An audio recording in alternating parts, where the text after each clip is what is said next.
Welcome to The Explainer. Today, we're doing something a little different. We're not just looking at a classic book, we are literally cracking open the playbook of a senior devil. We're about to dive deep into the brilliantly dark and, surprisingly insightful world of C.S. Lewis's The Screwtape Letters. Right from the get-go, Lewis hits us with this quote from Thomas More, and it really sets the stage for everything that follows. He's basically telling us, look, we're about to tackle some incredibly serious stuff, but we're going to do it through the lens of sharp, dark satire. The whole idea is to mock the devil by understanding his own game from the inside out. Okay, so here's the setup. Imagine we've just intercepted a series of top-secret memos.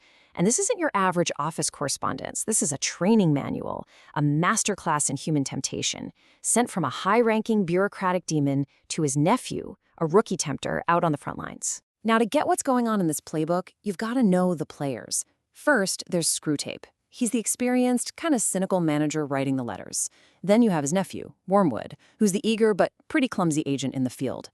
Their target is just called the patient, an ordinary human being they're trying to corrupt. And, this is key, the one they call the enemy, well, that's God. So everything we're about to see is completely twisted through this infernal point of view. So Screwtape's very first lesson is absolutely fascinating. It's not about some huge evil plan or a complicated philosophical trap. Nope. It's about something way more subtle and honestly probably way more effective. Just constant, nonstop distraction. Let's really dig into this because it's such a sharp insight. Screwtape is saying that modern people are way more influenced by trends and cool-sounding labels than by actual logic. The goal isn't to win an argument. The goal is to make a particular worldview feel fashionable or strong or just the way things are headed. Sound familiar? And here it is in action, the art of distraction. The whole game is to keep the human mind glued to the immediate, the sensory, the noisy stuff of life. The tempter's job is to use the sheer, boring ordinariness of the world, a bus driving by, the guy yelling about the news, to completely drown out any of those big, deep questions about meaning or truth that might bubble up. All right, next up in the training manual, Screwtape gets personal. He shows Wormwood how to corrupt the very heart of human life, our relationships.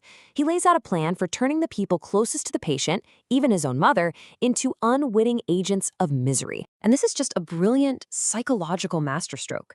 The strategy is to encourage real, concrete irritation and malice towards the people you actually live with, day in and day out.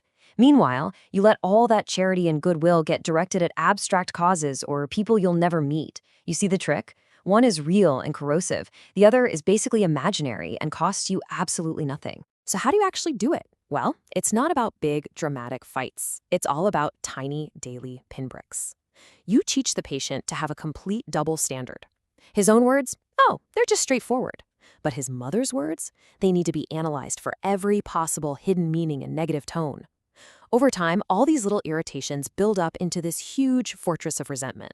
But the attacks aren't just coming from the outside. Screwtape's next lesson is all about turning inward and exploiting the most natural part of being human, the simple fact that our moods and energy levels go up and down. Screwtape has a name for this. He calls it the law of undulation. He explains that humans are kind of like amphibians, part spirit, part animal. And because of this dual nature, our lives are just a constant series of peaks and troughs. Periods of high energy and joy are always followed by times of dullness and fatigue. And for a tempter, those troughs are pure gold. And here's the really insidious part. The trick is to convince the human that this low point, this spiritual dry spell, isn't just a temporary dip. It's the new reality. You whisper in his ear that his earlier faith was, just a phase, something he's outgrowing. And the ultimate goal? To get him to settle for a comfortable, moderated religion that doesn't demand anything and doesn't change anything at all. So we've seen the tactics, right? Distraction, weaponizing relationships, exploiting our own emotions. But what's the big picture? What's the grand strategy that's driving all of this from hell's point of view? When you boil it all down, the entire cosmic war comes down to two completely opposite views of what reality even is. For hell, everything is competition. To exist is to consume, to absorb others. As Screwtape puts it, we want to suck in, we are empty. But the enemy's philosophy is all about creation and love. He wants to give out, he is full. Okay, so after all this careful planning, all this diabolical scheming, what does it actually look like when it all goes wrong for them? What happens when a human soul is lost, from Screwtape's perspective? and goes to the enemy for good. Well, in the final, absolutely blistering letter of the book, we find out. The patient is killed during an air raid in the war, and for Screwtape, this is a total disaster. His professional, cynical tone just shatters. All that supposed affection for Wormwood turns into a ravenous, consuming hunger, as he describes the patient's soul slipping right through their fingers at the very moment of death. And this is the final, devastating moment for Screwtape. The patient's transition isn't terrifying at all. It's a moment of profound recognition. He sees all these spiritual realities he'd only caught glimpses of before, and he doesn't see them as strangers. He sees them as old friends he's finally meeting face to face. It's a homecoming. And that homecoming leaves the tempter totally baffled, defeated, and forever stuck on the outside, looking in. What a powerful thought to end on.